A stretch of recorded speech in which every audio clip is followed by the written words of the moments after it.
The countdown is on. Everything you need to get the edge at the end of the market day. This is The Close. A renewed advance in Mideast tensions, a renewed rise in inflation, and renewed concerns about private credit. Live from Studio 2 here at Bloomberg headquarters in New York, I'm Romain Bostic, kicking you off to the close here in the U.S. as stocks taking a little bit more than a breather from that relentless 9-week rally here. A bit of a sell-off, particularly in some of those big tech names, a bit of a sell-off in the private credit space. Some concerns right now here about high valuations and, well, a high-risk economy. Brent crude futures back up around $98 a barrel, and there you see your 10-year yield there at the bottom of your screen, a rise of about 5 basis points here on the day. And while the S&P, of course, may have actually matched what had been the longest weekly win streak since 1995, a streak that could potentially continue, it's the 2026 reality check of those high stock valuations in a still highly volatile world that's back at the forefront.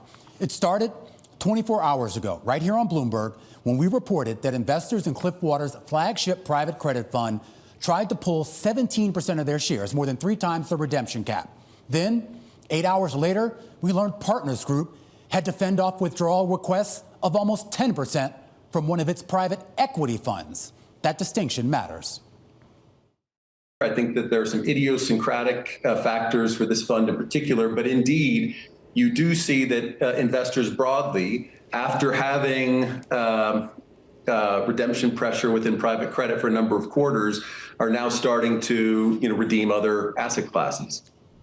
Now, the news did reignite concerns about the opacity around the health of investments in an array of closely held companies, from manufacturers to software makers to everything in between. It didn't help investor sentiment that the Middle East conflict flared up overnight as well, with Iran's military targeting the main U.S. naval base in the region. And that pushed Brent crude oil futures back up towards that $100 a barrel mark. It also didn't help sentiment. The fresh ISM data showed that prices paid by U.S. firms for services and materials last month rose to the highest since August of 2022. Oh, and it's not helping that bankers out there are set to start asking the public markets to digest the world's largest ever IPO for a company that, as of last year, would have had the biggest annual operating loss of any company currently in the NASDAQ 100. And that is where we want to start off the show today, with a closer look at capital markets and some of the regulatory questions surrounding it. Joining us right now is the former chair of the CFTC, the former chair of the SEC, former banker at Goldman, and now a professor lecturing on quite an array of things in the world of Wall Street and technology. Great to see you, Gary Gensler. Great to be with you, Romain. Sorry Katie couldn't be with us as well. She could not. She sends her best, and I'm actually going to start with a question that she actually raised, and this surrounds the SpaceX IPO and the corporate governance structure, which we learned from the S1, and we are awaiting an updated S1 filing later today that will give us a little bit more clarity about what this is going to look like. I do wonder, given your past at the SEC, given the work you did on Sarbanes-Oxley, would this IPO have seen the light of day under the previous regulatory regime?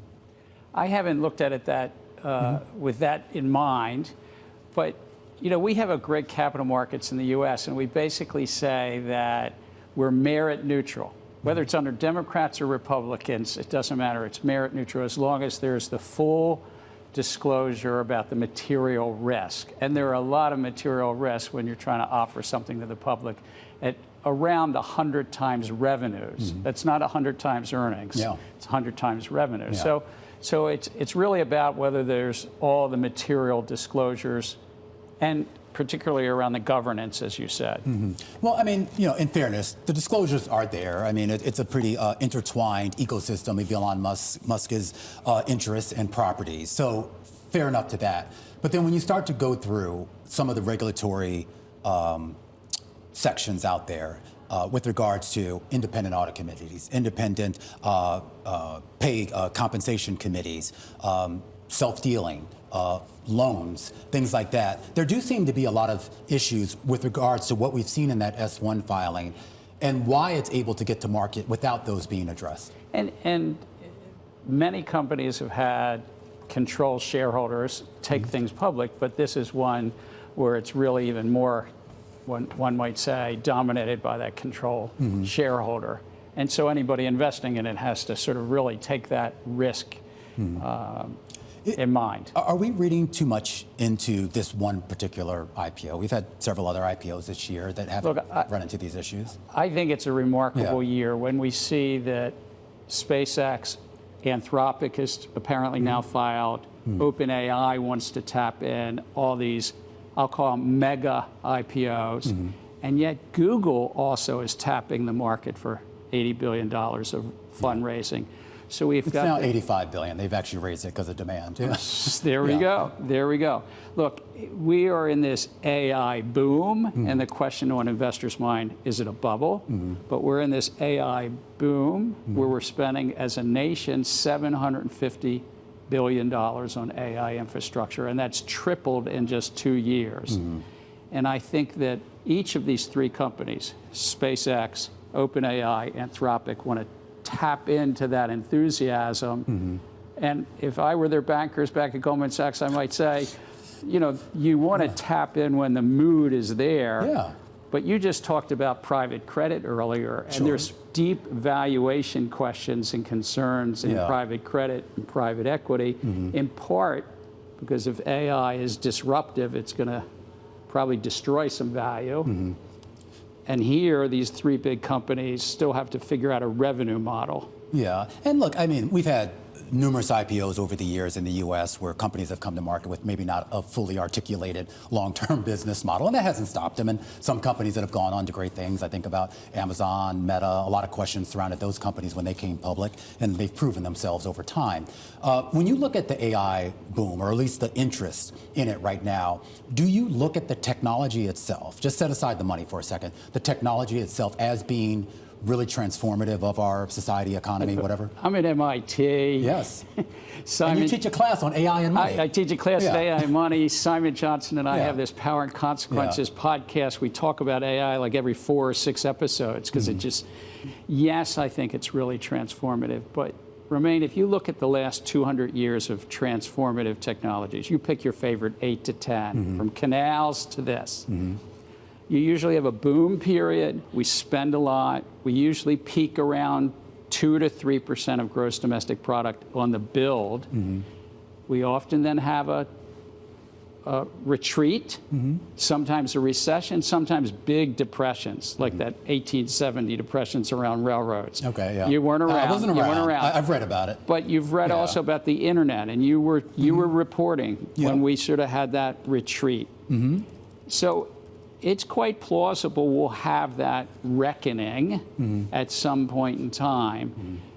When you're spending $700–800 billion on all the data centers, and the native AI revenues right now are maybe $100 to $150 billion, that's got to right itself. And so how does OpenAI make money? They've got to raise more revenues. Raise more revenue, and it's certainly possible they can do that if you believe that the market. I mean, there's been a lot of statistics showing the percentage of our population that's really using these tools, which is still relatively small. So if you believe this is going to be a big thing, you can say, okay, there's an addressable market there that's yet to be exploited. All of their challenges is amongst themselves. They have competitors. Anthropic may pass, right? OpenAI and Google, and then it's China as well, because China's taking another strategy where they're using AI and they're putting a lot of this out in what's called open weight models, where you can get the secret sauce. You can get the weights and use it.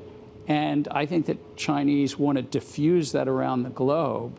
And I'll say this, U.S. companies will take a look at Chinese models if the U.S. models don't stay sufficiently ahead. Did you get a chance at all to look at any of the contours of the executive order that Trump signed this week on kind of providing some sort of AI oversight? I mean, I know it was very contentious for both reasons. Some people thought it doesn't go far enough. Some in the tech community thinks it's unnecessary. And a lot of those people will point to the progress that China has made and that fear. Look, it's a fascinating time. Anthropic has this new computer coding model. It's their 4th generation. It's called Mythos. And it's really successful. It can find thousands of problems in computer code that we humans haven't found. And so Anthropic has held it back and so forth. And the U.S. government has taken note. What's fascinating is what the president just did is said, all right, let's have a voluntary system where these big model companies will, for 30 days, give the U.S. government a look-see. Well, President Biden, who I worked with, had done something a little bit more robust, but was like, give the Department of Commerce a chance to look-see. And when President Trump came in, he tore that all up. Yeah. And now I think there's a debate inside his administration, and the national security crowd is saying we need to be more careful. This AI. Do you think it's too late, though? I mean, it's been a year and a half, and you see the pace of this technology. This is, again, one of those things Simon and I just recently debated. Can AI behave responsibly? And can we humans deploying it behave responsibly? I think that's going to be the challenge for our times. I think that is the challenge in the next couple of decades, but it's really here right now. We allocate jobs using AI. We allocate credit using AI. You probably decide what shows you put on this TV. Yeah, we do a lot with AI. With AI. Absolutely. But that's okay. But now when militaries use it, when you cyber attackers, I tell the students at MIT, I say, cyber attack, remember, the threat actors are using AI as well. I am curious, just from your perspective as someone who's at a university. I know MIT is kind of probably a little bit of an outlier to ask this question, but we heard a lot of anxiety amongst graduating students this year, particularly with some of the commencement speeches kind of extolling the potential of AI and some of the heckling that those speakers got in return. Are your students relatively receptive to, I guess, what's out there now and what may come? They're great students across the university, undergraduates to PhD students at MIT. I think that they'll do really well, but I tell them, I said, you can't let your guard down because you individually have to train the most important processor, your own mind. And you don't want to have like some cognitive offloading become like, oh my God, I can't reason and write and think on my own. And whether you go to a state school or MIT, that's what I advise people to do, is still train this and you'll do all right. But there is going to be disruption. Every general purpose technology leads to big disruptions in the job forces and social chains. And so now you see a lot of Americans not only worry about jobs, they're worried about addiction to these platforms. And so I think the political center is moving on this president, and this executive order was just a little bit of a leaning in that direction. Yeah, and you're also starting to see it become a bit of a debate with regards to the midterm elections and how rank and file voters view it. Gary, great conversation. Gary Gensler there, he's the former chair of the SEC. He's now at MIT. He's got a great podcast with Simon Johnson that everybody should check out as we continue to march you down to the closing bells here on this Wednesday afternoon. A closer look at the state of the economy and a closer look at new concerns about private credit. A conversation up ahead with Sunaina, Haldea over at Raymond James. That's coming up after the break, right here on Bloomberg.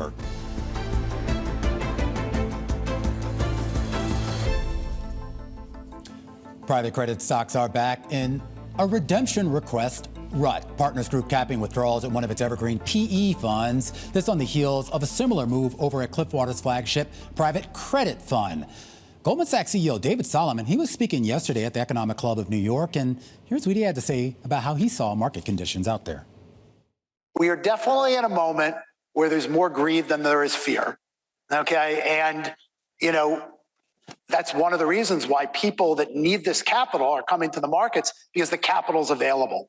And so if you're advising companies that need capital, one of the big piece of base advice for 42 years of doing this, when capital's available, if you're capital consumptive and it's available, take the capital. That was David Solomon speaking yesterday. We should also point out he was answering a question directly about some of the AI debt raising going on out there. But joining us here in studio too is Sunaina Haldea, Global Head of Private Capital Advisory over at Raymond James. And Sunaina, I mean, we can actually play off his comments, even when he wasn't directly referring to what was going on in the private capital space. It gets to this idea of what risk sentiment really is out there, whether it's the public markets or the private markets. And when you see these types of redemption requests that are above and beyond what I would assume was already written into these contracts as 5% gating. I mean, what does that tell you? Are we reading too much into these types of sort of incremental news stories about people wanting their money back? There is a rebalancing happening across private credit and private equity regarding default rates coming out of the woodworks. There's been this assumption, false one, that private credit was near zero risk. We all know there's no such thing, and that every asset class has some measure of risk to it. Now we're seeing default rates in private credit rise. It'll be a healthy, higher single digits type of number, which is much needed for the market to know that there is risk associated with underwriting this type of paper. The issue with Partners Group, Cliffwater, some of the other funds that we've spoken about, Blue Owl and the others, is the fact that they were sold with these quarterly liquidity, semi-liquid interval fund structures, 40-Act structures, to mostly retail investors. Now, this is long-term paper. These private market funds are generally designed as 10-year-long vehicles. In fact, the average life of these closed-end funds is where they've resided historically has been 16.2 years, so quite a bit longer. Now, to sell that paper in quarterly cycles comes with risks, and not all investors have understood that. But I want to talk about those risks, because the folks at Bloomberg Intelligence, they did a great report a few weeks ago, late last month, and they said that credit quality deterioration has now supplanted economic and interest rate instability as the top perceived risk going on in the private credit space right now. And this gets to this idea of just kind of the opacity of the market. And I know any investor investing in this should have known about the opacity, but there are a lot of people now that want a little bit more transparency. Do you think these firms, do they even have the capacity to really provide that transparency? And they definitely have the ability to provide that transparency. Most of this is sponsor-backed lending done to private equity-backed companies. Private equities are mostly majority control owners of these businesses, so they own these businesses. They know what's happening in there. The question is, valuations are often set at a lag, usually quarter behind. And quite frankly, the way the valuations are set are very much up to the discretion of the fund manager.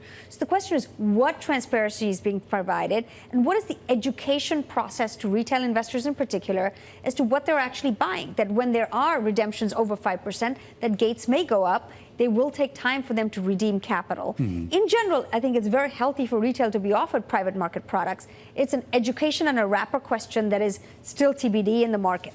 I do want to segue just to kind of macro conditions, because I mean, part of the whole private credit, private equity story was that maybe we had kind of seen the worst of it, given that for some period of time, inflation was in check, interest rates looked like they were potentially going to start on an easing cycle over at the Fed. Now with the war in Iran, and of course we got an ISM report today that is very concerning for a lot of reasons, because you saw a ton of business activity. I guess that's good, but you also saw a huge spike in the cost for those companies to buy services and the materials, and it raises a lot of questions as to whether we're now sort of going in reverse economically.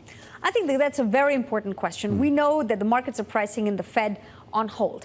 Rates higher for longer and stability and visibility along those rates, that's a good thing for markets. That's where you're seeing capital still move into risk assets, including the IPO space, including private credit, private equity. There are net inflows into all asset classes that we're seeing. But the question is, where does the movie play out? There's a lot of tariff analysis. Remember tariffs from last year? That they're actually going to play through into numbers back half of this year. And you have on top of that what's happening in Hormuz and the oil price and energy shock that may still come through in the numbers. We've been very lucky that we went into this crisis at record high supplies and reserves of oil. But if this continues much longer, it impacts almost every supply chain out there, and therefore it impacts profitability. Then you put the third layer on there, which is, of course, AI. And as Gary was saying earlier, there will be disruption, which is going to take value away from certain sectors and asset classes. We've seen the scare in software. Now it's come back a bit.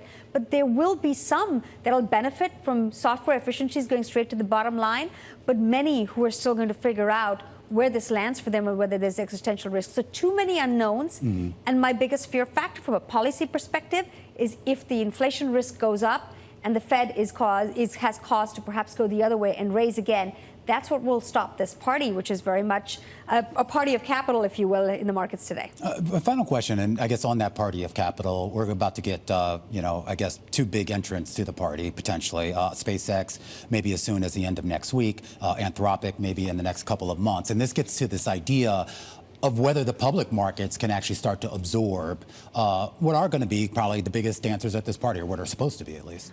Indeed, and I think that you will see demand because the floats are supposed to be quite limited, and we shall see, but that's very much the projection. And as you're seeing in all markets, that because of the way the indices operate, the long-only capital, the ETF capital, the pension plan, endowment, sovereign wealth capital will go and hold them because they have to. They have no other choice. So there will be net demand for these IPOs, but you have to understand that because the float will be low, the volatility will still be quite remarkable there too. All right, Sunaina, always great conversation. Sunaina Sinha Haldea, Global Head of Private Capital Advisory at Raymond James, as we count you down to the closing bells, just about 39 minutes away. And not only from the closing bells, but from earnings. Out of names like CrowdStrike and Broadcom, the Bonanza facing a big earnings test. We're going to get you a little bit of an insight into what to expect when we come back after the break. This is Bloomberg.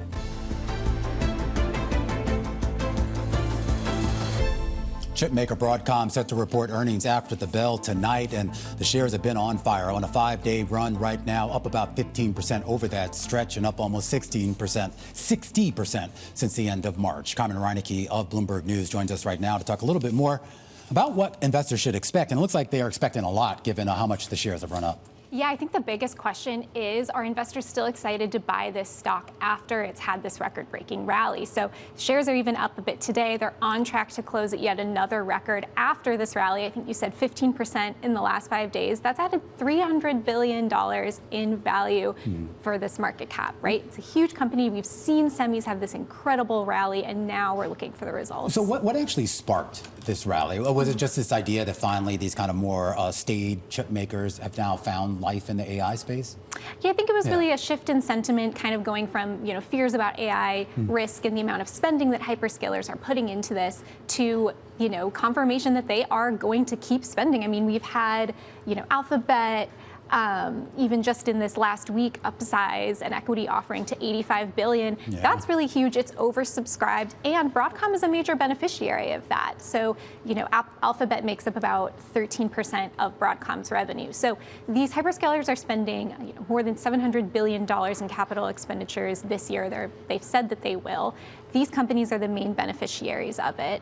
And so the biggest thing is, can that spending keep going? And what is the demand that companies like Broadcom are seeing over the next few months and years? All right, well, we may find out in just about 30 minutes or so when we get those earnings out of Broadcom. Carmen Reinecke of Bloomberg News tracking that for us here. Again, expectations are high and the stock on a torrid pace right now. And it's raising a lot of concerns right now about the valuations that we're seeing in this market and whether we should be drawing comparisons to what we saw in the 1990s with the dot-com boom and bust. We're going to catch up with Ruchir Sharma when we come back after the break, chairman of Rockefeller International, and get his thoughts right here on The Close, right here on Bloomberg.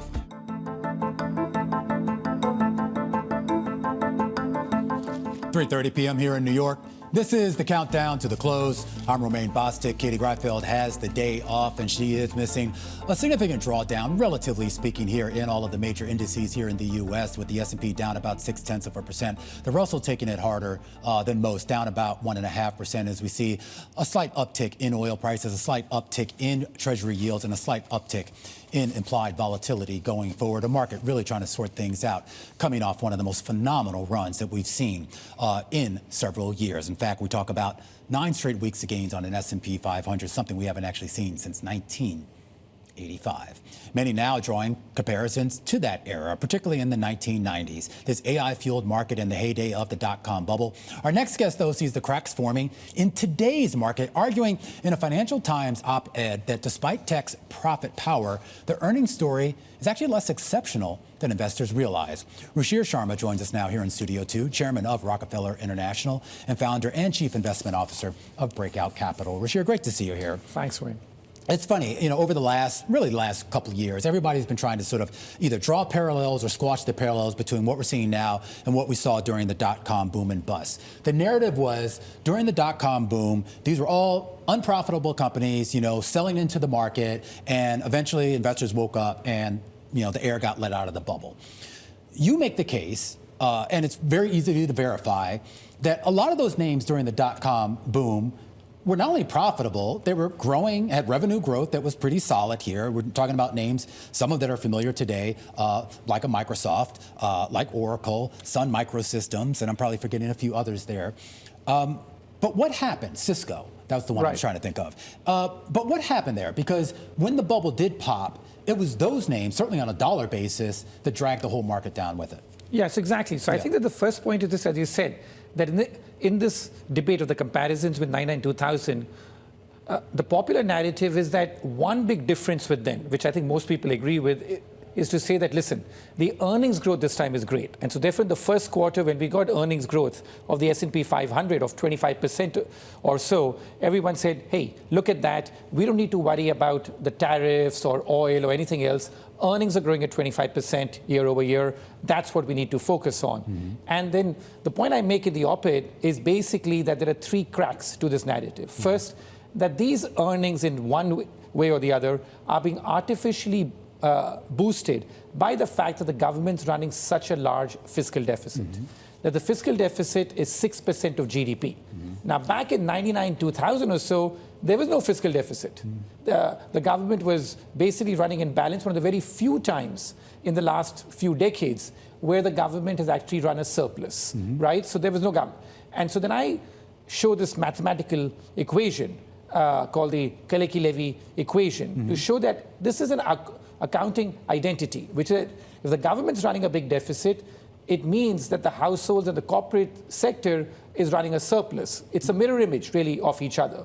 And so the big difference between 99-2000 and now, in one way, is that the government ran no deficit then, now runs a big deficit, and some of that deficit is showing up in very elevated corporate profits. And you could see that even in the last quarter or so, that that people are getting tax breaks, people are getting, for both the corporate sector, the household. So the fact that the government's running a 6% of GDP deficit is something which is artificially boosting profits. And then there is the other point, which is that people wrongly remember the 99-2000 period because everything crashed. So everyone likes to paint that in a very negative way, right? That this was just a bubble and look at it now, the earnings are strong. But leading up to that bubble, including in years such as 1999, the profit growth, if you look at the overall economy, was in fact very strong. So if you look at the tech sector, just focusing on the tech sector, the profit growth was about 20% that year. Exactly the same kind of profit growth that we've got in the tech sector over the last year. And there's one other very important difference with 99-2000. Back then, if you needed to raise money, you needed to go to the public markets. So you saw a massive IPO boom, and a lot of those companies which went to the public markets were not making profits, so they were very visible. The big change since then is, 25 years later, is that now a lot of the funding happens in the private markets. And a lot of early stage companies get their funding in the private markets and stay private for a very long period of time. So therefore, the comparison with the S&P 500 is not like to like. You look at the overall profits of the economy, and you get a different picture. I am curious, though, that what breaks this, if at all, and I want to go back to the deficit side. Is this a situation where if the government doesn't continue to increase that creates a problem? I mean, what if it just stays at the same level? They don't increase it, it doesn't decrease in any meaningful way. What happens to corporate profit? Well, it's less of an impulse. So, what I'm, this is all about rate of change. And, there are other factors also. So it's not the causality in the short term is hard to establish. There are other factors. But the point I make in the piece is the fact that as long as bond yields don't rise, this party can continue. Which is, and this goes back to a bigger point, which is that, are we in a bubble? And if you're in a bubble, what ends a bubble? And here, my sort of framework is this, and I've looked at bubbles for the last 300 years or so, and they typically follow a certain pattern. There are 4 O's, as I say, which every bubble ticks, of overvaluation, overinvestment, over-ownership, and over-leverage. On many of these metrics, you can say, check, check, check. But there's no science that when does this end? Just going back to the 99-2000 comparison, that the valuations got even more extreme before the whole thing ended. And there's only one factor which ends all bubbles over 300 years. That's higher interest rates. So until we get higher interest rates, it's very hard to see this party stopping because the amount of capital available for people to spend on this bubble is enormous. Let's get to the idea, though. What would be the argument at this point, way from moving interest rates lower, but as everyone's focused on what's going on in the Strait of Hormuz and what's now become a relatively prolonged energy shock, if you will, that could get longer. Why am I to believe that somehow interest rates would even stay where they are, let alone come down as some people are hoping for? No, in fact, I think that there's a case for the Fed to increase interest rates just now. Because even though we keep blaming short-term factors for inflation, the fact of the matter is this, that for more than 60 months in a row, 60 months in a row, the Fed has missed its 2% inflation target. Yeah. Which really means that if you look at the 25-year history of the Fed, which is this century, the Fed, the actual inflation rate has been much higher than even the 2% target that the Fed's had for 25 years, because the fact that in the last 5-6 years, they've consistently missed the target. So this is really hurting people. So there's a populist case to be made today as to why the focus of the Fed needs to be to win the war against inflation. Inflation's a real problem. And I think that this is something which is being overlooked. Now, of course, the other problem is the long end of the curve. At some point in time, you keep running these deficits, the market is going to begin to revolt. We're seeing some signs of that around the world, UK, Japan maybe, but it's not reached a breaking point.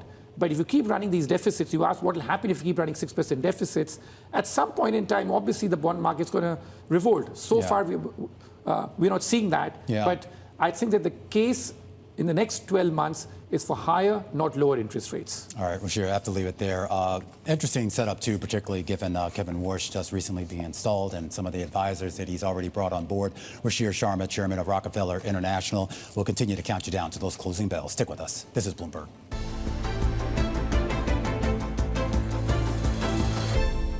Retail stocks actually doing okay today, believe it or not, on the back of some decent earnings. We're going to get some more earnings after the bell out of Five Below, set to report earnings. Let's bring in Jharrone Martis over at LSEG to talk a little bit more here about where we stand right now with the state of the consumer. We can take it through the lens of Five Below. We can take it through the lens of what we learned from Macy's this morning, or all these other retailers that we heard from this earnings season, Jharrone, that I thought we were going to hear some more bad news with regards to the consumer, given how high gas prices were. But so far, it seems like people are holding things up. Well, gas prices was definitely one of the hot topics this earnings season, so much so that over 50% of the retailers have mentioned it during their earnings call. And even though we saw in the first quarter that the consumer did prove to be resilient, they went out there, they were shopping, they were still a little bit selective. And we see that discrepancy even in today's numbers. For example, Bloomingdale's, they smashed expectations and posted very strong e-commerce. And what we saw especially was that the consumer was willing and able, that high-end consumer paid full price for premium brands. And it's the same thing we saw at Ralph Lauren, we saw Williams-Sonoma, underlying the strength of the high-end consumer, that they are not looking for a value. Whereas the middle-class consumer, they won't open up their wallets unless they feel that they're getting a value or a markup or a promotion in order to purchase those items. They still want designer clothing, but they're going to Ross, TJX, Burlington Factory. And then the low-end consumer is definitely struggling the most because of higher gasoline prices. The dollar stores are telling us that they are shopping more per visit because now going to the store is more expensive because of those gas prices. Well, then that kind of brings Five Below into the equation. I mean, I think they sit more with the lower income consumer, though I go there a lot. By the way, they have the best selection of Haribo gummy bears on the planet. But is that, do they benefit in this environment or do they get hurt by it? No, they definitely do benefit in this environment. In fact, for the quarter, LSEG is looking at a 16.6% same-store sales on top of difficult comparisons from a year ago. So it underlines the strength of the retailer and how attractive it is to the consumer. And like you said, not just the low-end consumer, but from all the different income cohorts. And this is because of their merchandise. If a retailer has the right merchandise, innovation, and the right prices, they will attract traffic. And that's what we're seeing with Five Below. According to our StarMine data, this retailer is very likely to beat earnings estimates today and post a positive surprise.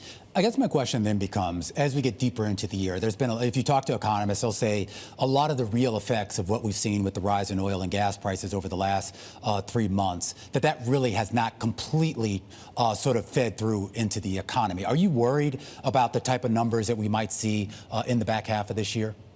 Absolutely. And even retailers are warning us not to expect too much from them, and analysts polled by LSEG are following suit.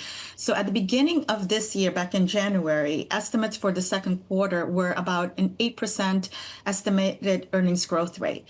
And now that has been slashed by half to 4%. And if it does come in at 4%, this would be a significant slowdown from the first quarter. We're expected to see robust 26% double-digit earnings growth rate. So this is telling you how concerned are retailers because of the amount of negative guidance that we've received, even from the likes of Walmart, which was considered a red flag at the beginning of this earnings season. And then also the fact that analysts are following suit and are lowering their earnings estimates for a lot of the retailers. All right, Jharrone, always a pleasure. Jharrone Martis, Director of Consumer Research over at LSEG.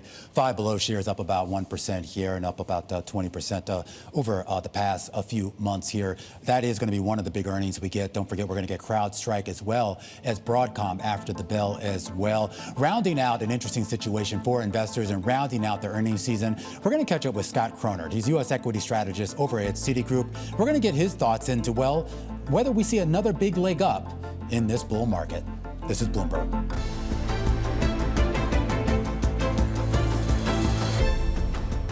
We are in this AI boom, and the question on investors' mind, is it a bubble? But we're in this AI boom where we're spending as a nation $750 billion on AI infrastructure, and that's tripled in just 2 years. And I think that each of these three companies, SpaceX, OpenAI, Anthropic, want to tap into that enthusiasm. Former SEC Chair Gary Gensler kicking us off to the close just about 50 minutes ago, talking about an AI boom that, at least for today, through the lens of the public markets, taking a little bit of a breather. The S&P coming off a 9-week weekly winning streak here, but it's been relatively tepid over the last few sessions. It did hit a record high yesterday, pulling back about 0.6% today. Some of this, a source tied to what we've seen with regards to the situation in the Middle East. We saw rockets fired at key military bases in the Middle East by Iran. That sent oil prices back towards that $100 a barrel mark. It sent interest rates back up about 5 basis points across the curve.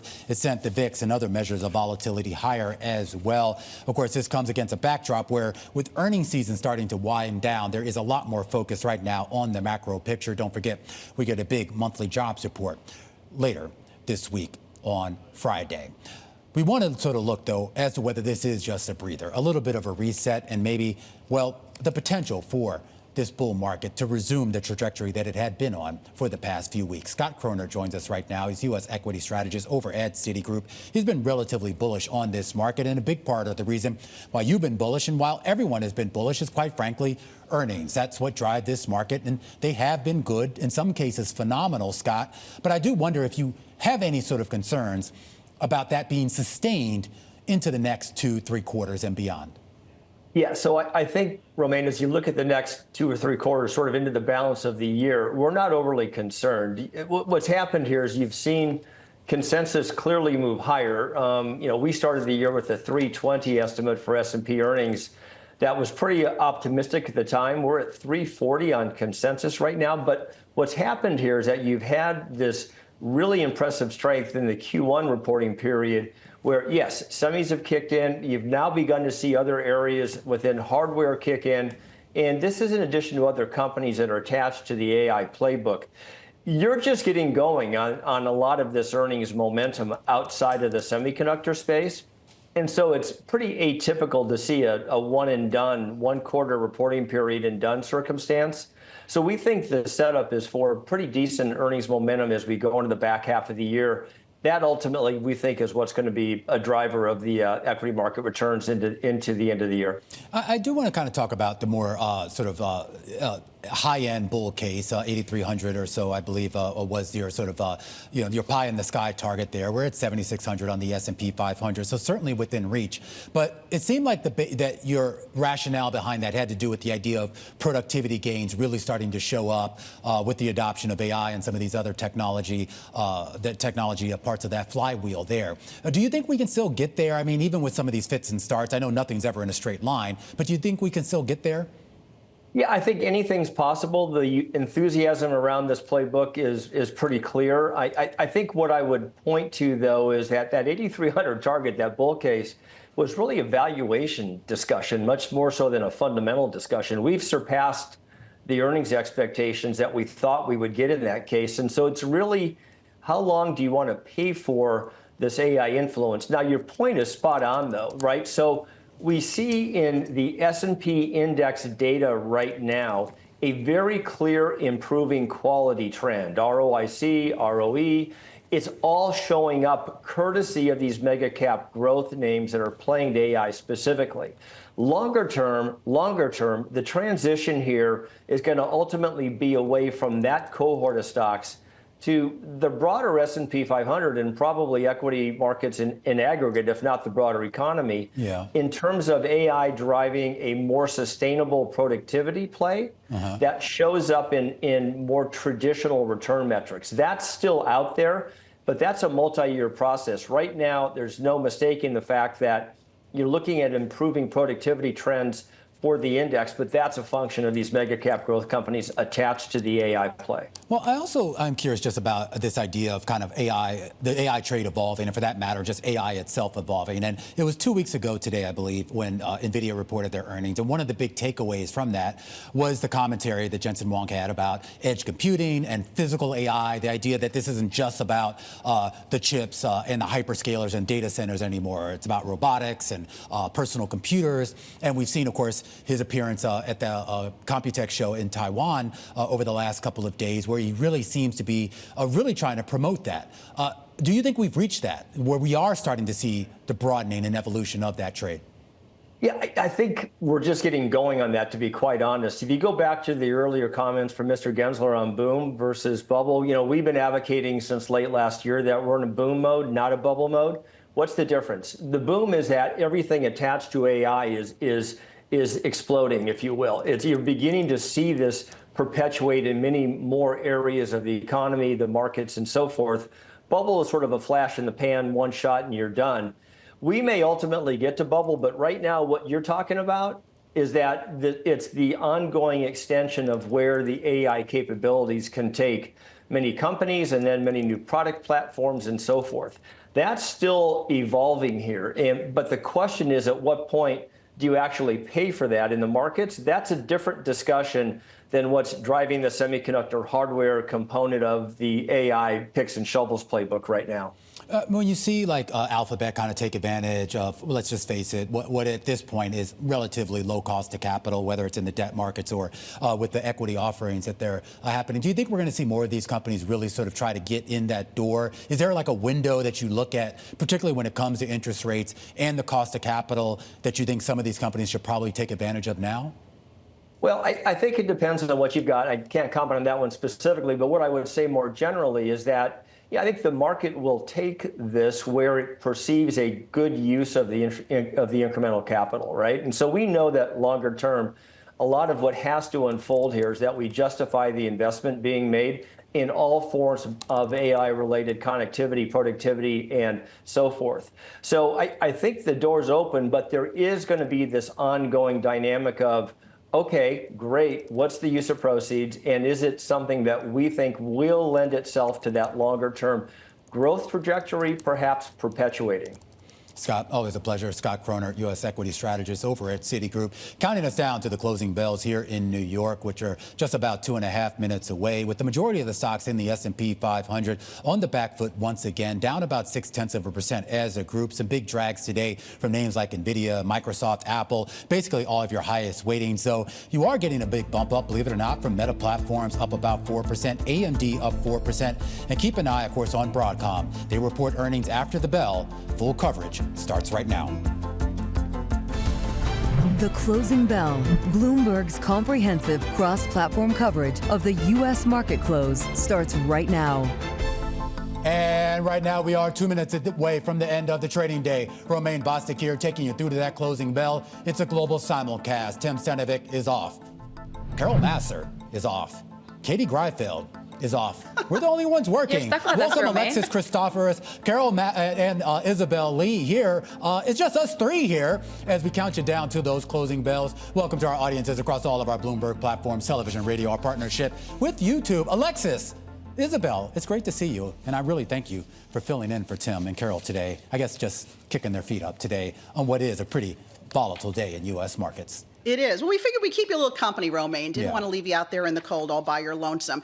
But as you can see on the screen, everybody, a down day, at least for equities, even the Russell 2000, percentage-wise, the biggest loser there, down more than 1 1/3%. But I'm looking at Bitcoin. I don't know about all of you. I know we've got the after the bell. I love Bitcoin, Alexis. But come on, Bitcoin now below 65. Or it's about Wow. 65,300. Yeah. Okay.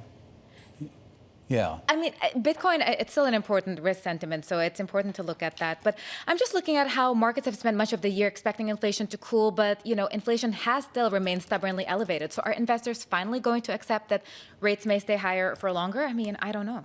Yeah, I mean, and this is obviously one of the big stories of the day. Of course, overnight, we saw a lot of issues going on in the Middle East that raised, of course, oil prices. It raised interest rates on the benchmark 10-year Treasury. A lot of questions about what's going on in the private capital space as well. And that really put a bit of a chill on this market, which, as you point out, had been on a phenomenal run with the S&P with just hitting a record high yesterday, coming off of 9 straight weeks of gains.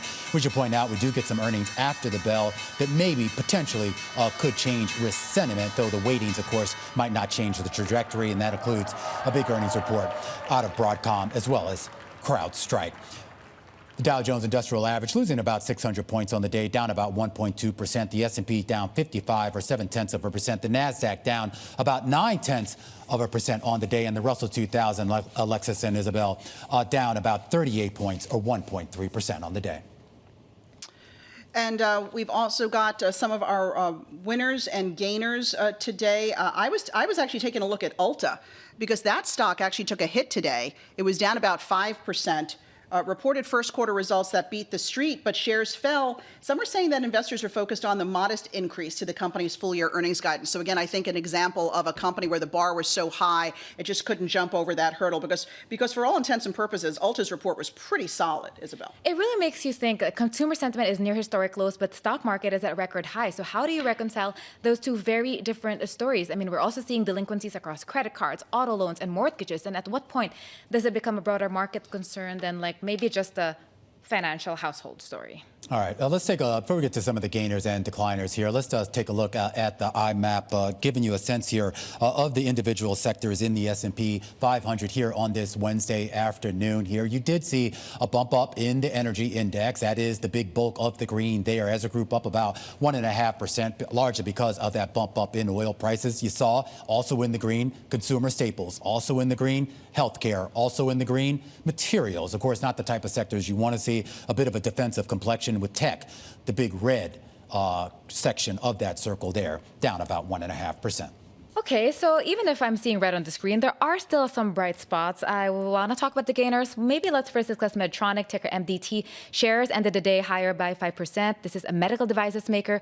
They reported revenue for the fourth quarter that surpassed expectations. Analysts noted that the 2027 adjusted EPS guidance will be in focus during the earnings call. Citi said that revenue guidance exceeded expectations, EPS growth consistent with prior commentary. Let's also now go next to MiniMed, MMED. Shares are up by nearly 16%. This is a diabetes device maker. So they reported fourth quarter net sales and a CGM attachment rate that surpassed expectations. MiniMed also said it plans to commercialize dual glucose ketone sensors with Abbott. So I always look at diabetes stuff because for my family, it's a matter of when you get it, not if. But anyway, moving on.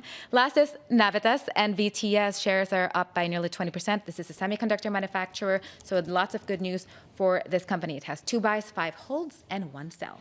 There are a few things that we're watching here in the after hours of trade, waiting earnings out of Broadcom, the chip maker, as well as CrowdStrike. We're also waiting potentially for an updated S1 filing out of SpaceX. Meanwhile, we are getting earnings out of Five Below. This is the discount retailer that had actually been rallying pretty hard into this earnings print.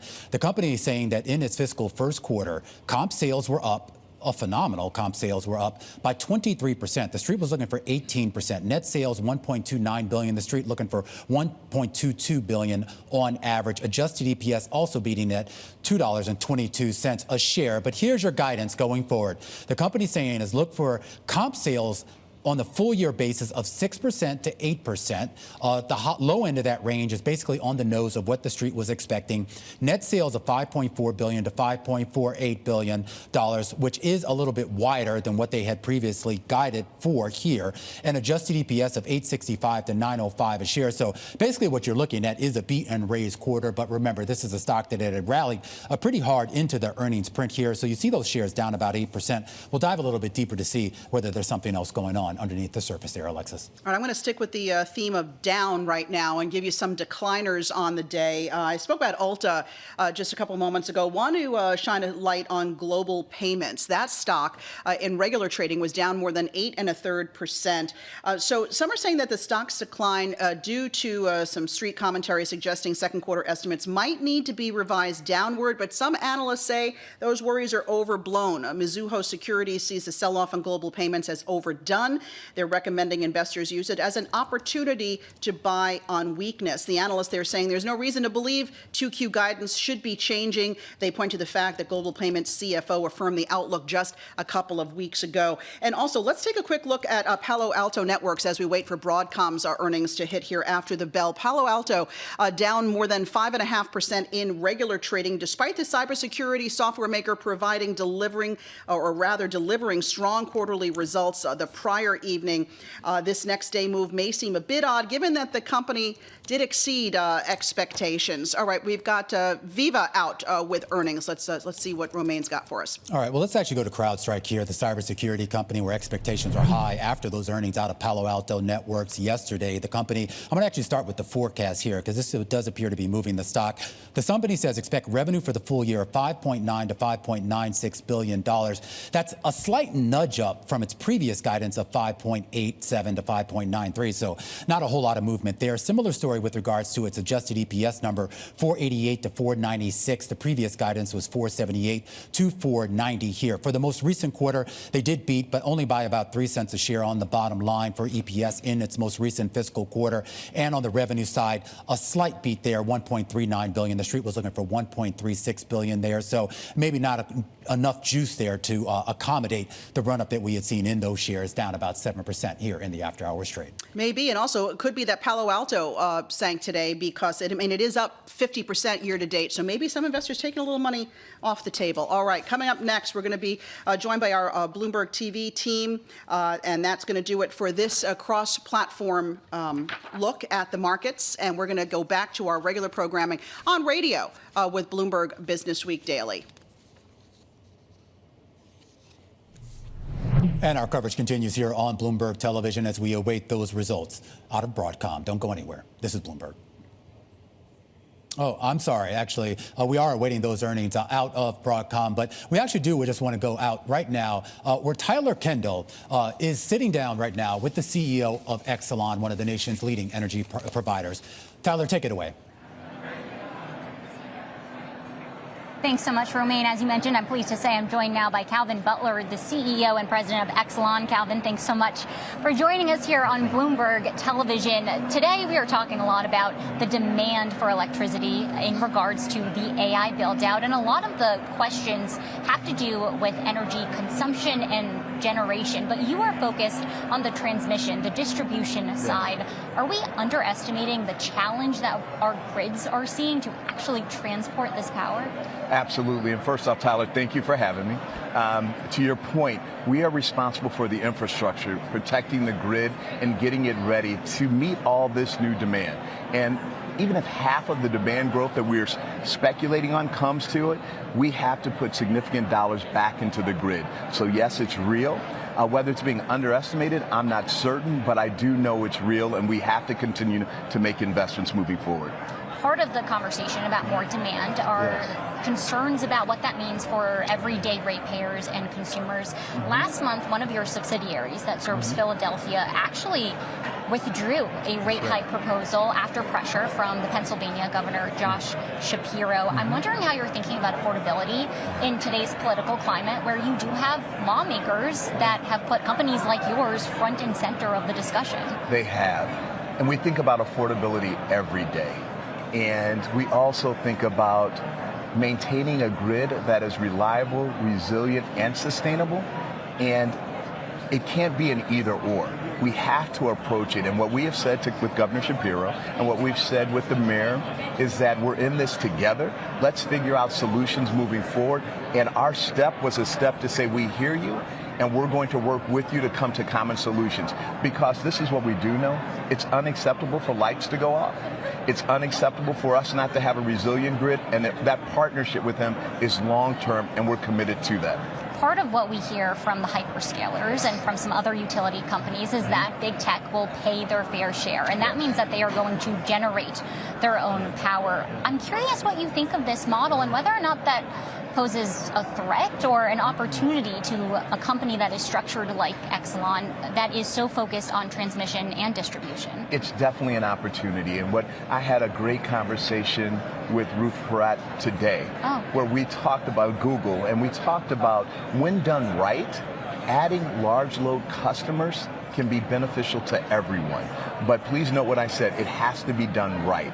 And I use Google as a blueprint on how they're approaching this, bringing their own generation, investing back into the communities. And we need to be very thoughtful how we approach it. And I think it's a huge opportunity. And we're learning from our tech partners as they are learning for us on how to do this in the correct way and in a timely manner. Part of the conversation about getting more electricity on the grid has to do with renewables. And I'm curious, actually, what you make of the Trump administration's approach so far. When it comes to permits, sometimes we're seeing delays, sometimes we're seeing cancellations. Does that change any of how you are making your planning about the generation that is going on the grid? Not at all. For us, we believe in an all-of-the-above approach. We believe we need every kilowatt and every molecule. And renewables is the quickest way to get additional electrons onto the grid. So we've approached it as we want all comers, and we want to be a part of that discussion. We want our utilities across the Exelon footprint to be able to build that generation with our partners to lower prices and to really help all of our customers. In the final minute I have you, Calvin, you have an enormous urban footprint. You serve a lot of big cities. Can I ask you about the infrastructure around cyber threats and how vulnerable our cities are when we see geopolitical tensions are heightened around the world? Well, to your point, cyber threats are always real for us. And in a heightened global tension, they become even more real. We know that there are individuals on a daily basis trying to penetrate the system because in any time of conflict, the first thing they're going to do is attack the infrastructure of a country.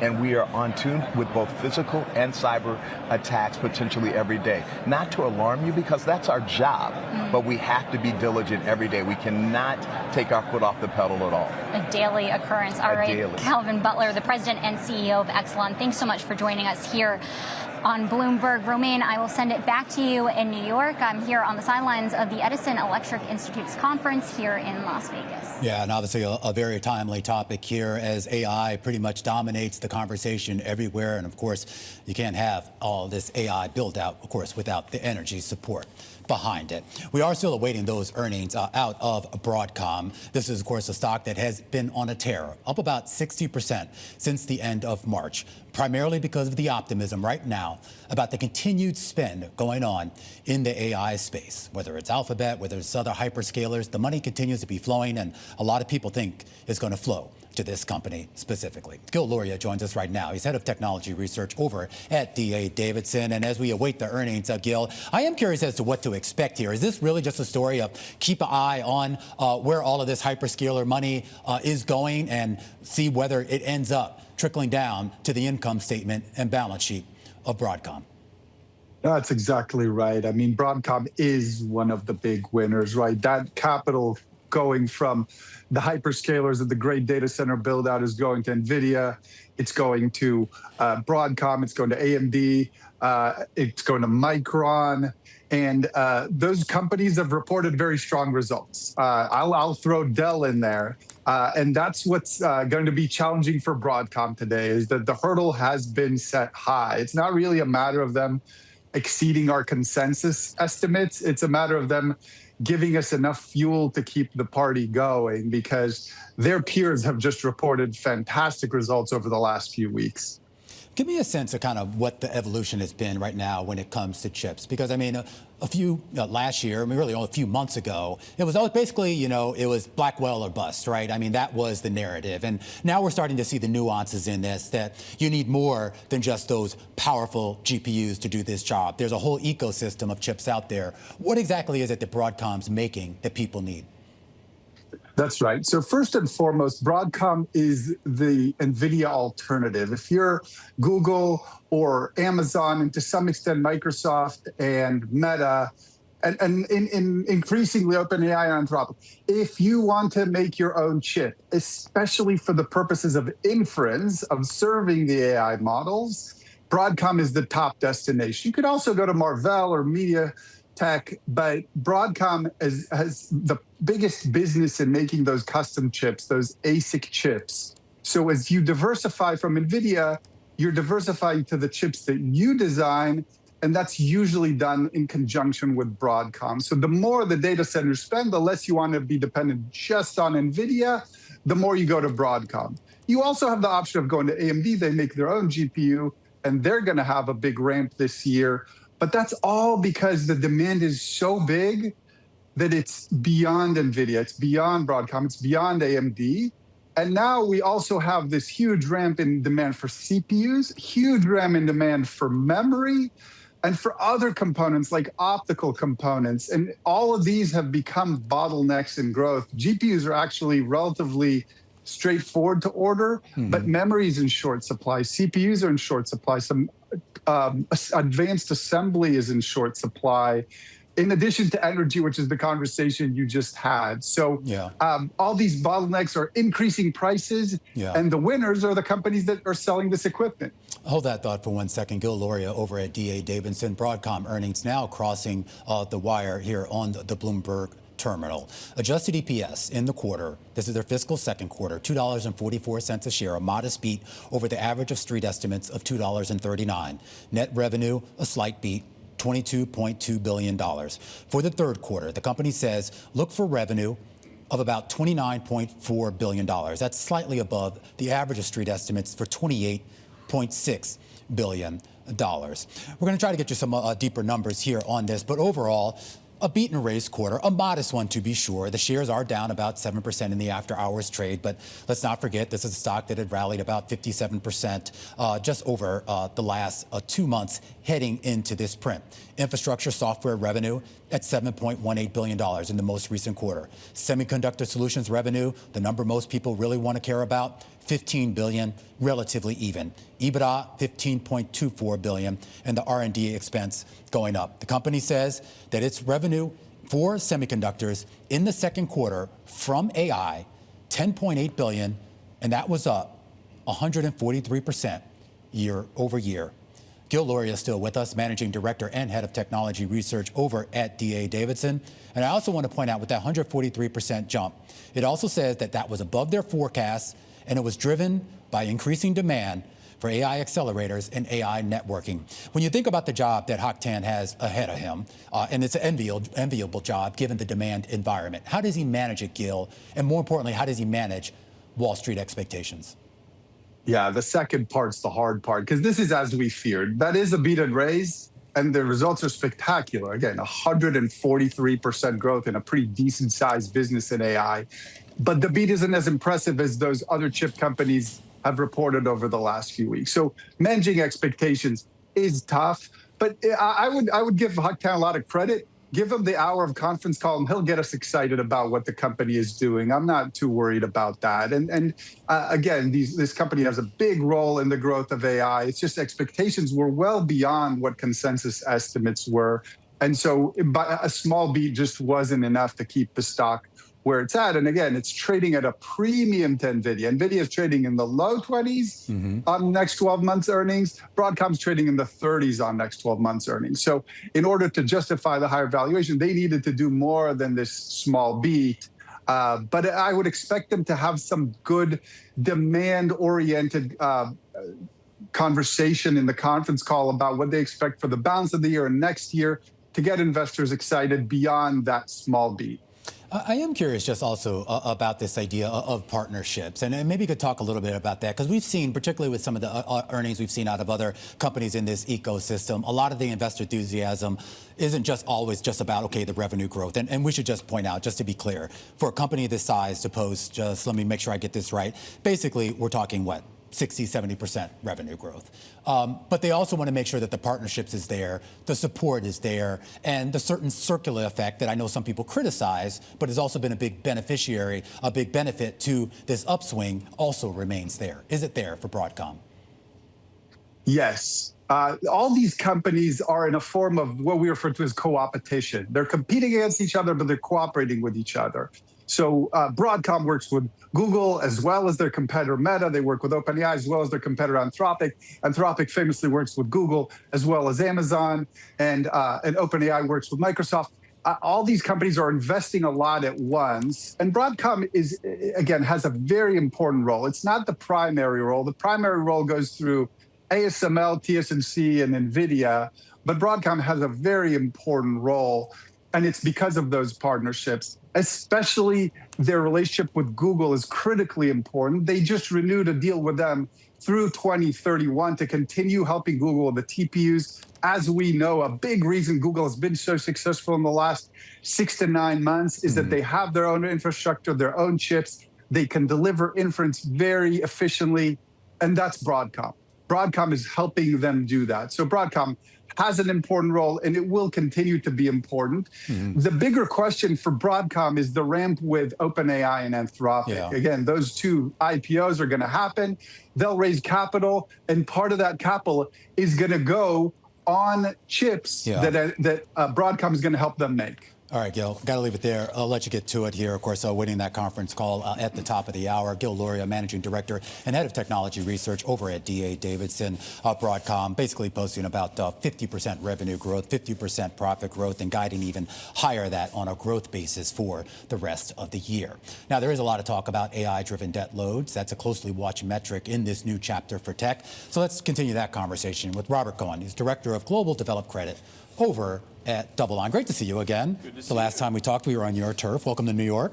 I'm happy to come to your house now after you came to ours. You are more than welcome here, and we got a lot to talk about. I mean, the money's still flowing.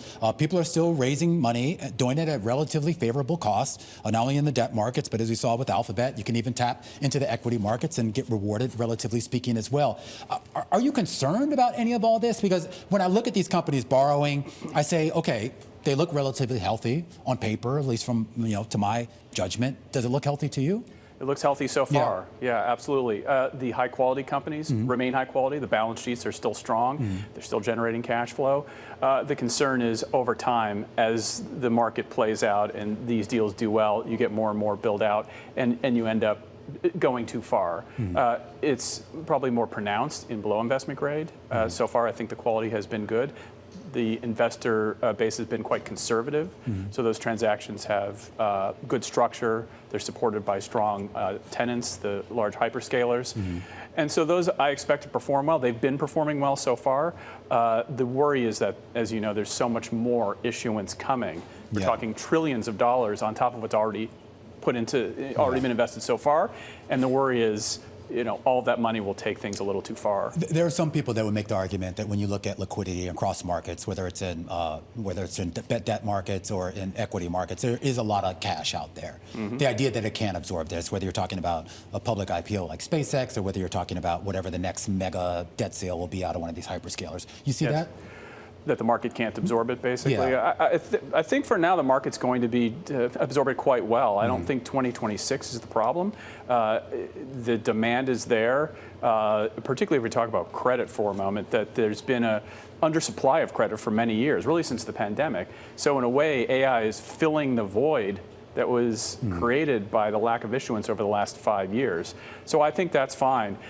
When you start talking about these upcoming IPOs, I think that's when you start triggering maybe warning signals, depending on how they trade, because they're trading on such a big multiple of revenues, not earnings. Yeah. So I'm an old-fashioned guy. I think you're supposed to value companies based on earnings and cash flows. Oh, how quaint of you. And the conversations people are having now, I remember back to the late 90s when people on financial news would say, earnings and cash flows, that's for your dad or your grandpa. It's all about multiple revenue and total addressable market. And so that's when you start to invest in a lot of expected growth. At some point, the growth gets beyond what's reasonable. But wasn't that what popped the dot-com bubble? It was like it was the expectation or the multiples that were being applied to it, and when some of these companies clearly couldn't meet those, and these were healthy. Some of these companies are still around today. Absolutely. Cisco, Microsoft, still around Oracle, today. Amazon. Amazon dropped 85% in, I think, 2021. Still a great, one of the strongest companies around here. Do you think we get a shakeout like that? At some point. The question is when. What's the trigger? Well, I think that you get too high of a multiple, if we're talking about equities, too high of a multiple that can't be sustained eventually through earnings. So when we're spending money on CapEx for infrastructure, we're in the spending phase to try to grab market share. Eventually that has to turn into earnings. We're in the spending phase now, but if the earnings don't show up, and then eventually the market's going to say these growth rates are unsustainable. They're not going to grow into the valuation, the price I paid back in history. And I think that's going to be the trigger. I do want to ask you just about the interest rate situation, too, because there are a lot of people talking about the idea that, obviously, in this moment, cost of capital is relatively cheap, certainly if you're a high-grade issuer. I mean, you can basically borrow at next to nothing, relatively speaking. Do you think that changes, though? I know no one really quite knows where interest rates will go, particularly given the volatile situation overseas. But do you think cost of capital will remain relatively cheap for an extended period of time? Well, we started the year thinking there was going to be Fed cuts, and those seem very unlikely, if not impossible, in the current inflationary environment we're in. And the growth environment we find ourselves in. So I think we're in this rate regime for the foreseeable future. Then the question is, what do credit spreads do on top of that? In an environment where earnings are strong and there's still build out for this capital spending, I think that we're going to be in the same credit, not only the same rate regime, but the same credit spread regime that could widen modestly because of issuance.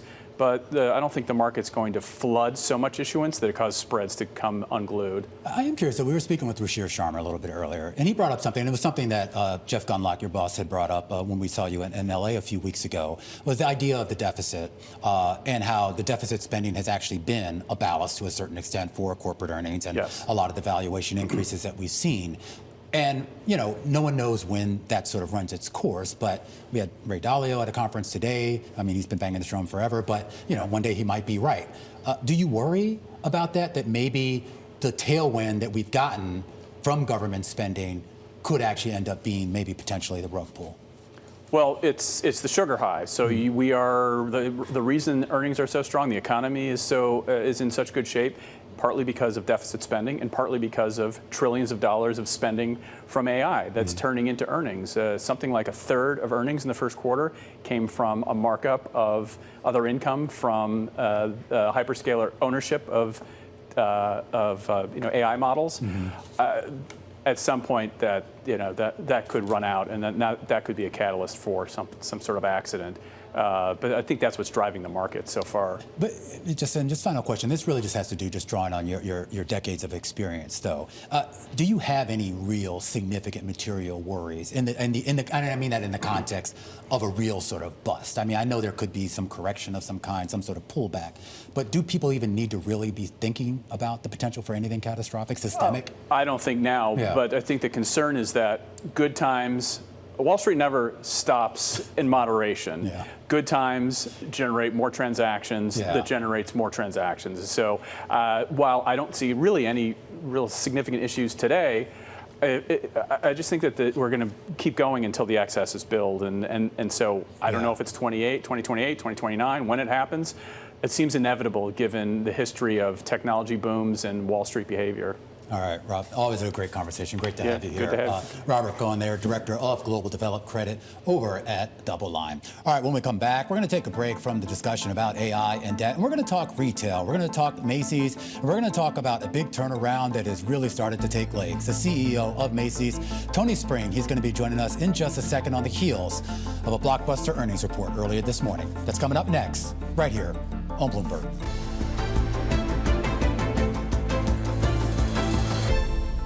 Shares of Macy's closing the day in the green. In fact, the shares have basically doubled off of their 52-week low.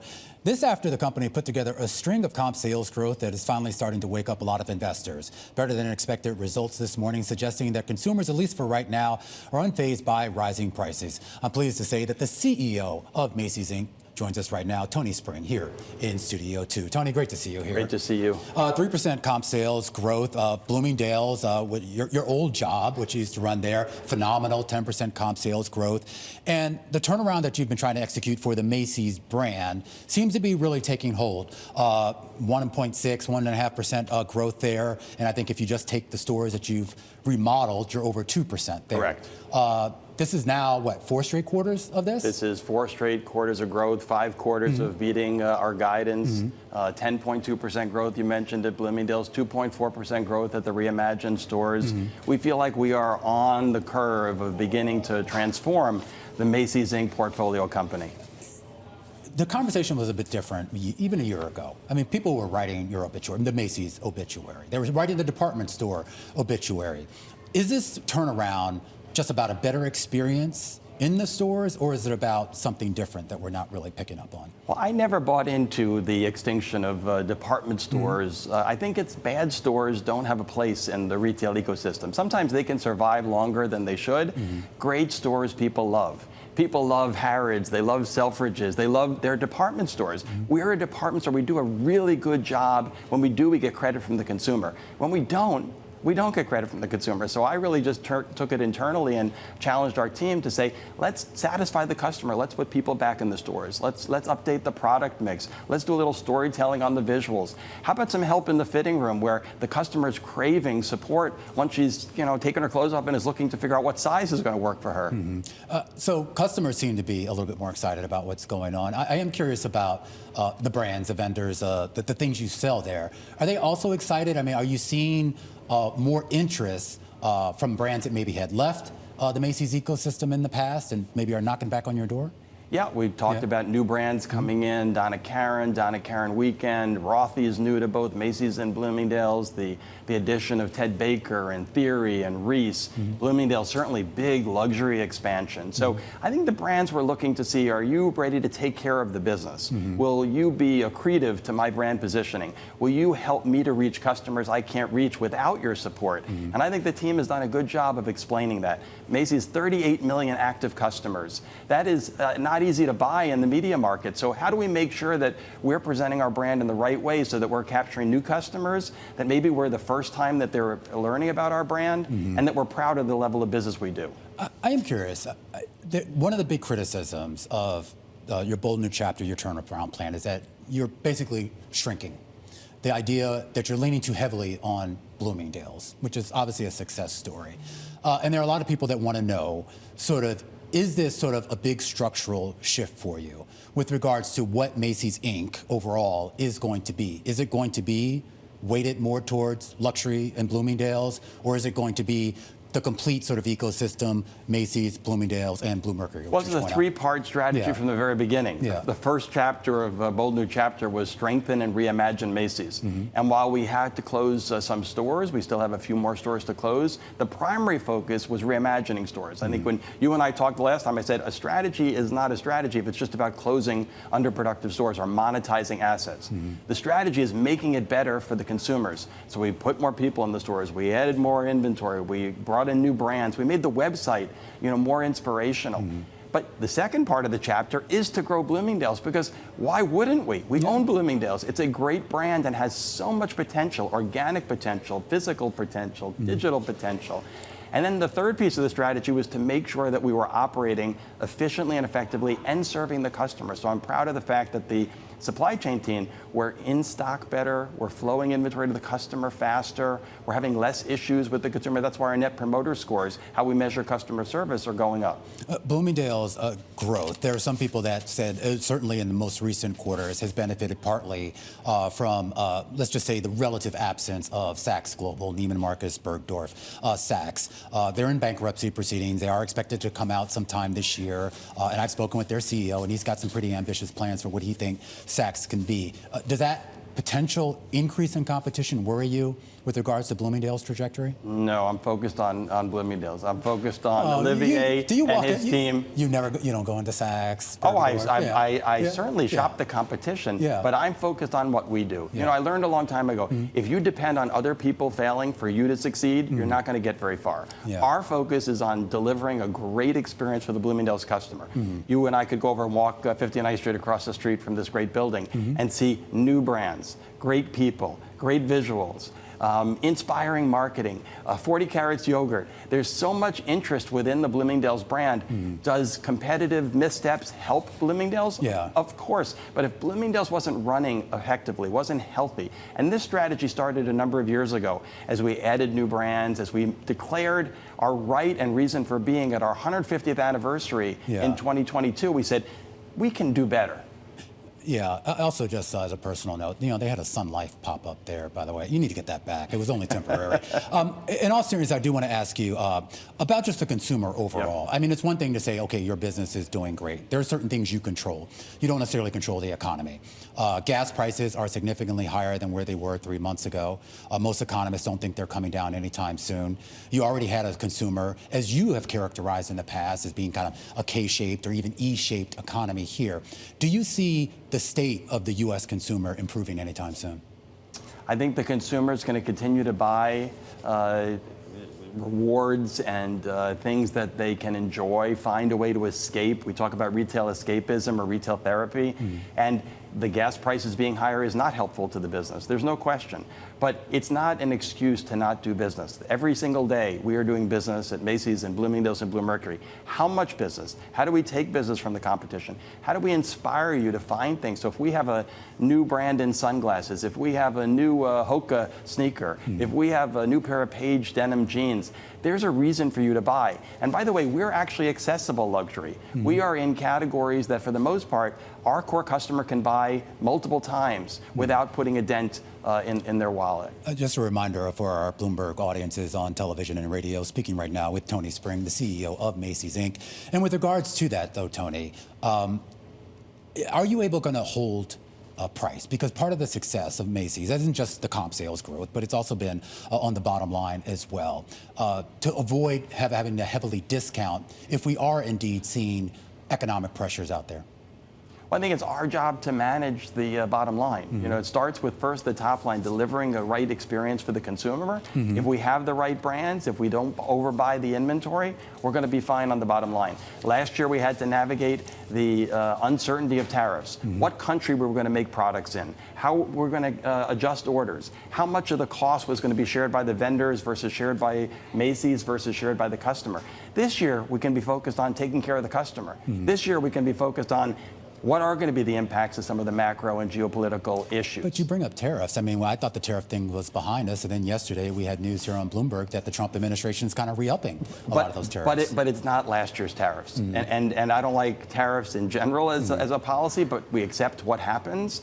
They're not the high rates and inconsistencies country by country. You had people moving production from China to Vietnam and back to China again. So that's not going on this year. How much opportunity cost did we lose last year because we weren't focused on the consumer, because we weren't focused on taking care of the customer? I'm excited about the opportunities this year. I walked through the Father's Day assortment. We look terrific. I looked at the World Cup assortment. We got lots of fun jerseys, and we got the Knicks in the playoffs. So it's like there's so much opportunity for us to do business and play into fandom, I think, that exists in every family. Are you a Knicks fan? I am a Knicks fan. Okay, well, congratulations. I'm a Bulls fan, but I still wish you the best here. I am curious, though. Recently, and I know it's a small investment, but we had the disclosure from Berkshire Hathaway that they had taken a stake in Macy's, a relatively small stake, but it was significant because it was, I believe, the first stake that they've taken in a department store in decades. What does that say to you? Not just with what Berkshire and Warren Buffett might be doing, but just overall, the confidence that maybe might finally be returning to Macy's, Inc. as a stock. Yeah, my father used to call it a shot in the arm, and we all need them every once in a while. We love all of our investors. I think Berkshire just has a wonderful reputation of believing and investing for the long term, and I think it's a proof to our team that doing the right things, even if you don't see the immediate success, they will be beneficial over time as long as you're honest with yourself. I have an adage about the garden. Sometimes you plant seeds and you want to go pick the fruit. It doesn't work that way. If you believe in what you're doing, you have to take the time. You got to water, you got to till the soil. Some things we do are going to take a little bit of time. I believe this strategy is the right strategy for Macy's Inc. You came into this job as CEO of Macy's Inc. with this bold new chapter. It's a 3-year plan. This is basically the 3rd year. I am curious if you can look ahead, year 4 or 5 and beyond, and maybe articulate what you think that next chapter, if you will, to use the analogy, might actually look like. Yeah.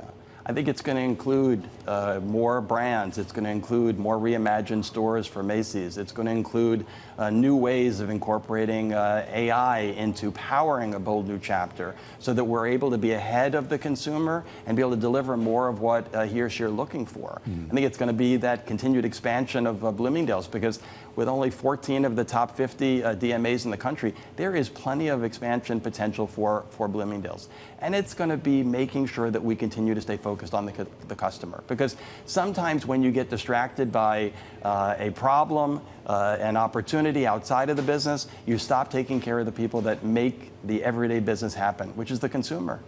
All right, Tony, we have to leave it there. Really appreciate you joining us. Thank you. Good to see you. Tony Spring there. He is the CEO of Macy's, fresh off the company's earnings, 4 straight quarters of comp sales growth. We do have some breaking news crossing the Bloomberg terminal. We were awaiting that updated filing from SpaceX, that S1A. The company now saying it is seeking to raise $75 billion in what we know would be the biggest IPO ever. Joining us right now is Bloomberg Tech co-host Ed Ludlow. Ed, what do we know? I mean, did they actually articulate here what the pricing might actually look like when this thing comes about next week? Yeah, I mean, it's confirmation insofar as they're saying $135 a share and seeking to offer 555.6 million shares. That was in the reporting. There's still some math to be done. I mean, all day long we've been hearing that this was a very conscious early move to set a fixed price early in the roadshow. That's not how this normally works, right? You do the roadshow, the marketing exercise, and you do that with a price range. But it's 135, raising $75 billion, officially, therefore, the biggest IPO in history on a dollar raise basis. There's math still to be done. If you remember, Remain, we broke the story May 15th that they had done a 5-for-1 stock split of the private shares, which took it from about $500 a share to $105.30. That means a 28% jump based on this price they're going with early. I'm still hearing that you know, there's a path to it going higher, but in the S1A, confirmation of what we put in writing this morning. All right, so we talk about this idea, the 550, we'll just round it up, 56 million shares here. Sure. 135 apiece here. We know the ticker already, SPCX, for all you meme stock degenerates out there that bid up Virgin Galactic. $75 billion, the biggest IPO. There are some corporate governance issues here, Ed. And I was speaking with the SEC chair, Gary Gensler, a little bit earlier today. And I am curious whether it's even worth talking about that. This idea that one way or another, everybody is going to want to seem to get a piece of this, whether you really want to be invested in SpaceX, whether you want to be invested, more importantly, in Elon Musk, and more importantly, all of the passive funds that one way or another are going to have some exposure to this. So is there any chance that when we look at these numbers here, that we might have you on the program in a couple of days and see this actually upsize, either in terms of price or scale? Well, you know, there's still the reporting that the pricing is June 11th, right? And again, the roadshow is still going to happen. They're going to host events coast to coast. JP Morgan's hosting one in New York City, where the whole point is the exercise is still to pitch the investors. And again, what I'm saying is I've been hearing all day long, this was a conscious decision to go at 135 and let the market talk SpaceX into going higher. So yes, mechanically, but also it becomes academic, doesn't it? Like when trading starts and whenever listing day actually ends up being, as we've seen in the history of IPOs, as unprecedented as this is, the gains from where the IPO price is will make that number academic. It will. I am curious if you can just talk a little bit about the business itself, Ed. And Please, you've obviously followed this company a lot. SpaceX, it launches rockets, it launches satellites, it has Starlink. I think for a lot of investors, that's really what they wanted a piece of. I've heard from a lot of investors, they were disappointed about XAI being rolled into this, a money loser. They were disappointed about some of the relationships with Tesla itself, as well as some of Elon Musk's other business ventures. When we talk about what Elon Musk's pitch is going to be on this roadshow, and I know he won't necessarily be in these meetings himself, but what that pitch is, am I investing in a space company, am I investing in an AI company or I'm investing in Musk Inc.? Musk Inc. and all of the above. You know, the way that it's set out in the S1 with the total addressable market figure is you have $28.5 trillion total. $2 trillion is the existing business, launching government and private sector payloads into orbit, and then Starlink as a constellation-based internet service. 26.5 trillion is what they call enterprise AI, which literally in simple terms, the sale of software to companies around the world, but also orbital data center to get there. One conversation I've been having a lot recently with people who have a meaningful position in this company, are high up the cap table, is that yes, we note that XAI, the merger happened earlier this year, it has significant losses, right? 6 billion last year, a few billion to start the year. But people also see this very interesting business model through the Anthropic deal, where Musk is talking it being a short-term deal on social media, but they're basically saying what XAI is very good at is building data centers quickly and making them very, very operationally efficient, dollar per token basis. There's a fourth bucket you didn't say. What's that? SpaceX AI as a hyperscaler, selling compute to third parties as a bridge to get them to that very distant future of orbital data center, then Mars, and in the interim, an economy on the moon. And people are taking that very seriously and modeling for it when they're deciding how to participate in this IPO going forward. All right, Ed Ludlow there. Of course, the breaking news now, the updated S1 out of SpaceX. A little bit more detail on the pricing. $135 a share is what is going to be taken on the road as the bankers now try to sort of sort this all out. About 556 million shares going to be up for offer. That would give it basically about $75 billion in cash for the company and a valuation of around $1.8 trillion. Now, Elon's going to have a lot of money, so maybe he can actually afford to go see the NBA Finals. It's one of the hottest tickets out there. Game 1 of the NBA Finals kicks off in San Antonio, Texas tonight. A matchup between the San Antonio Spurs and the New York Knickerbockers. Ticket demand pushing prices into uncharted territory, particularly here in New York in Madison Square Garden, which has been starved for decades for any sort of championship round. Brett Goldberg joins us right now. He's a co-CEO and co-founder over at TickPick.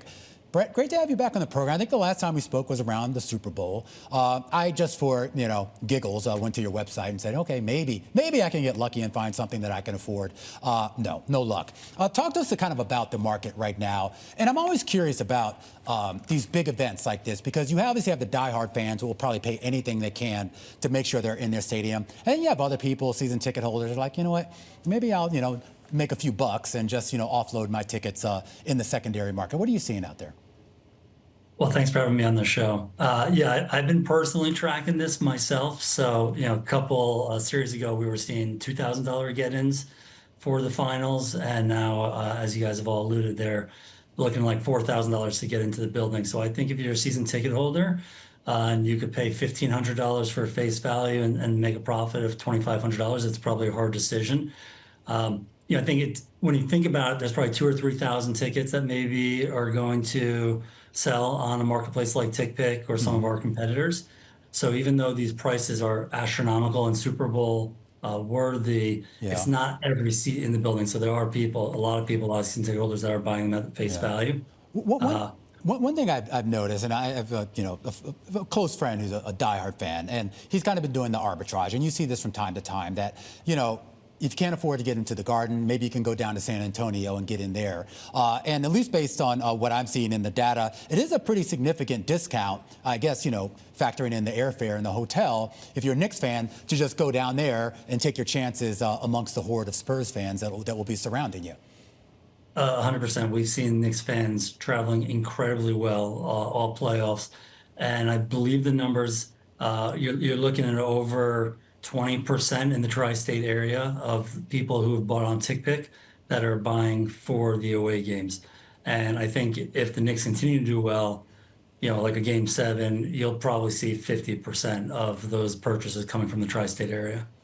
When we talk about, just, I guess, the sustainability of the prices there? Because, I mean, there are a lot of people that will say, okay, well, maybe I try to time this right. Obviously, no one knows how far the series will go, if it'll get past a game 4, get to game 7. How does the pricing go? Like, as you get from game 1 to game 2 to game 3, do you then start to see, I guess, that game 7 or that game 6 price start to go up?